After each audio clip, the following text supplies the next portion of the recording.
So let's just pretend like a grocery store was our house. And the first thing that we do is when we walk into our house, we leave the front door open, which is very similar when you walk into a grocery store. The automatic doors open and they sort of stay open longer than they may need to.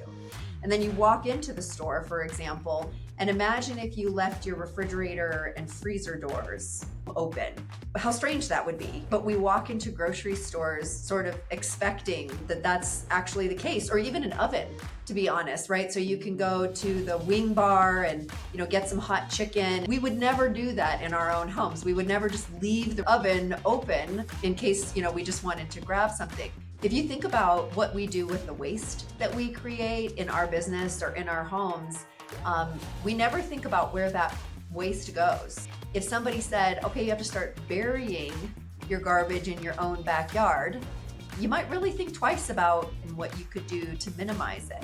And so some of the inefficiency that we actually see in our operations, especially as it relates to climate, comes from some of those things that we would never do in our own home. We should really change some of the way that we see our food system and the way we manage it.